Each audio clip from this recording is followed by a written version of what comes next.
जय श्री केदार। दोस्तों, केदारनाथ धाम में एक बार फिर से आंदोलन शुरू हो गया। दोस्तों, केदारनाथ धाम के मुख्य तीर्थ पुरोहित आमरण अनशन पर बैठ गए हैं। केदारनाथ धाम में दोस्तों संदीप सेमवाल और कमलचंद त्रिवेदी, दो जो तीर्थ पुरोहित है केदारनाथ धाम में, वह कल से 18 सितंबर से आमरण अनशन पर बैठ गए हैं और जब तक सरकार इनकी मांगे नहीं मानती तब तक आमरण अनशन पर इनका बैठने का निश्चय है। और केदारनाथ धाम में दोस्तों जो 2013 में जो प्रलय आई थी उसके दौरान जहां यहाँ पर जितने भी घर थे, जितने भी धर्मशाला थी, जिनका भी नुकसान हुआ था, वह सब सरकार से अपनी जो मांगे हैं वह मनवाने के लिए आमरण अनशन पर बैठे हैं। और केदारनाथ धाम में आंदोलन आने वाले दिनों में और भी ज्यादा तीव्र हो सकता है।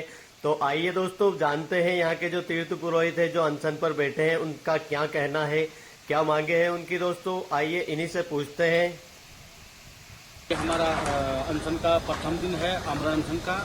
हम लोग, मैं संदीप सेमवाल और कमलचंद त्रिवेदी, अपनी मांगों को लेकर यहाँ पर आमरण अनशन में बैठ चुके हैं। आज से हमने अन्न और जल त्याग दिया है। जब तक सरकार हमारी मांगों को सुनेगी नहीं, पूर्ण नहीं करेगी, हम लोग जो है बैठे हुए हैं। जय श्री केदार। दोस्तों, यहाँ के जो तीर्थ पुरोहित है उनका साफ साफ कहना है कि जब तक हमारी मांगे नहीं मानी जाती तब तक लगातार आमरण अनशन पर हम बैठे रहेंगे। दोस्तों आइए मंदिर के पास ले चलते हैं और दिखाते हैं आपको दोस्तों अब कि केदारनाथ धाम में आखिर विवाद किस चीज का है। दोस्तों अभी आप मंदिर के सामने जो यहाँ पे मंदिर प्रांगण देख रहे हैं, कितनी लंबी चौड़ी जगह है। यहाँ पर बहुत ही ज्यादा जगह है, अभी करीब 100 फीट के आसपास मंदिर के सामने जगह है। और यहाँ से लेकर ओम तक जो रास्ता आ रहा है मंदिर तक, वह भी दोस्तों अभी करीब 30 से 35 फीट चौड़ा रास्ता है। तो दोस्तों 2013 से पहले यहाँ पर आप अगर केदारनाथ धाम में अगर पहले आए होंगे तो आपने देखा होगा कि यहाँ पर एक बहुत ही सकड़ी गली हुआ करती थी। यहाँ से लेकर ओम तक बहुत ही एक 5-6 फीट की गली हुआ करती थी, जिसमें से होकर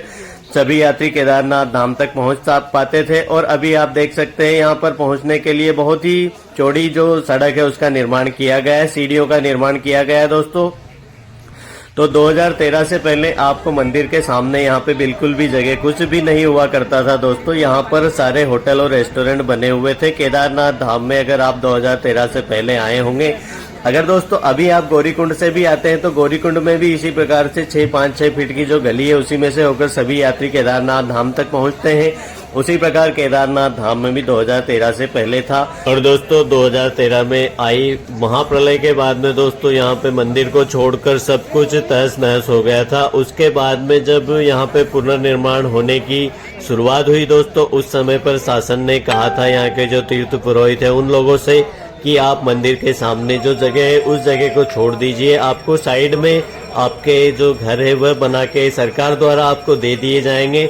और तीर्थ पुरोहित भी यही चाहते थे कि केदारनाथ धाम मंदिर के सामने थोड़ी जगह हो, मंदिर के आसपास श्रद्धालुओं को रुकने के लिए, थोड़ी देर विश्राम करने के लिए। मंदिर के सामने यह जो आप जगह देख रहे हैं दोस्तों, यह सब तीर्थ पुरोहित यहाँ पे अपने मकान, होटल वगैरह थे जो उन्होंने 2013 के बाद में अपनी जगह को छोड़ दिया था। और सरकार ने इन सभी जो तीर्थ पुरोहित है, यहाँ के जो मकान मालिक है, उन सबसे वादा किया था कि आपको जल्द से जल्द यहाँ से थोड़े से ही साइड में आपको अपने जो भवन है वह बना के दे दिए जाएंगे और उन पर आप लोगों का ही अधिकार रहेगा। दोस्तों मगर 10 साल हो गए हैं, शासन जो सरकार ने जो वादा किया था वह वादा अभी तक पूरा नहीं कर पाई है सरकार, जिसके कारण दोस्तों केदारनाथ धाम में जो तीर्थ पुरोहित है उन लोगों ने यह आंदोलन शुरू किया है।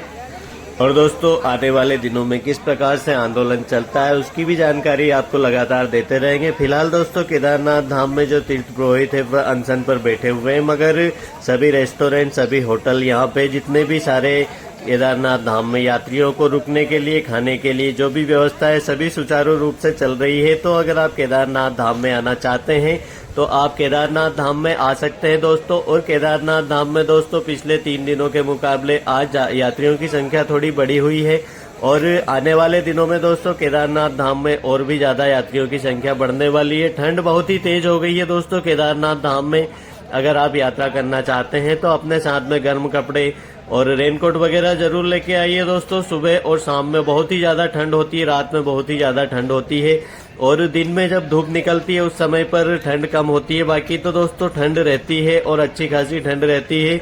तो केदारनाथ धाम में आने से पहले आप अपने साथ में गर्म कपड़े जरूर लेके आइए। और दोस्तों केदारनाथ धाम तक आप अगर गौरीकुंड से आते हैं ट्रैकिंग करते हुए तो रास्ते में आपको कई जगहों पर बारिश का सामना करना पड़ेगा, तो आपको छाता और रेनकोट भी अपने साथ में रख के लेके आना है। और आने वाले दिनों में दोस्तों केदारनाथ धाम में ठंड बहुत ही ज्यादा बढ़ने वाली है, तो आप अपनी व्यवस्था उस हिसाब से लेके आइए।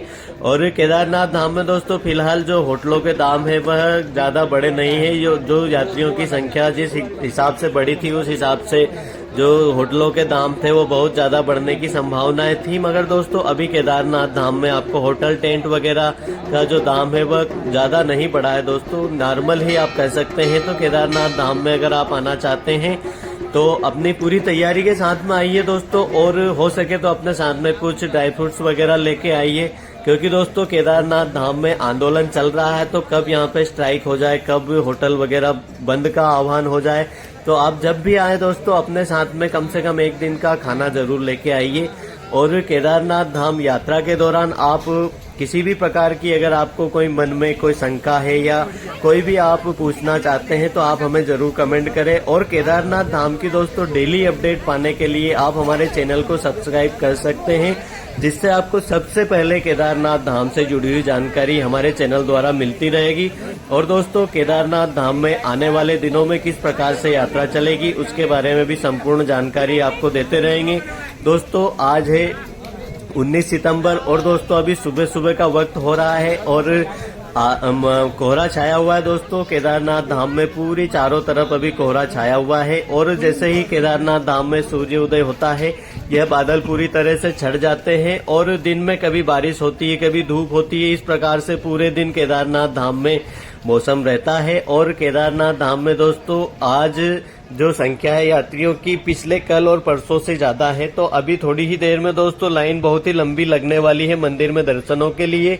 और केदारनाथ धाम में दोस्तों अगर आप लोग आ रहे हैं, यात्रा कर रहे हैं केदारनाथ धाम की, तो आप केदारनाथ धाम में आने से पहले जब आप गौरीकुंड से अपनी जो चढ़ाई को स्टार्ट करेंगे दोस्तों, वहां से लेकर केदारनाथ धाम तक पहुंचने में आपको जो समय लगता है दोस्तों उसमें करीब करीब 6 से 8 घंटे का समय लगने वाला है। और अगर दोस्तों केदारनाथ धाम जब बंद किया गया था दोस्तों 2 दिन पहले केदारनाथ धाम में यह सारी दुकानें बंद थी, उस समय पर भी जो यहाँ से नीचे 2 किलोमीटर नीचे जो जितने भी होटल रेस्टोरेंट है दोस्तों वह सभी चालू थे। तो आप अगर केदारनाथ धाम में आते हैं तो आप इस चीज का भी ध्यान रखिए कि यहाँ पे अगर पूरी तरह से केदारनाथ धाम बंद भी होता है तो यहाँ से 2 किलोमीटर नीचे दोस्तों रामबाड़ा हुआ, छोटी लिंचोली हुई, बड़ी लिंचोली हुई, जितने भी रास्ते में जो मुख्य पड़ाव आते हैं वह सभी चालू रहते हैं।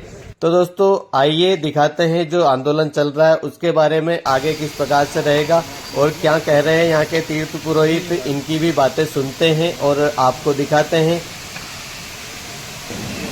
आंदोलन का स्टार्टिंग है और ये अब कार्मिक से आमरण अनशन में तब्दील हो गया है, इसलिए कि हमारे श्री केदार सभा के 2 व्यक्ति संदीप सेमवाल जी और कमल तिवारी जी आज से इनका आमरण अनशन शुरू हो गया है। जब तक शासन प्रशासन हमारी मांगे और हमें 2 साल नहीं देती है और हमें भवन नहीं देती है तब तक हमारा ये आमरण अनशन जारी रहेगा।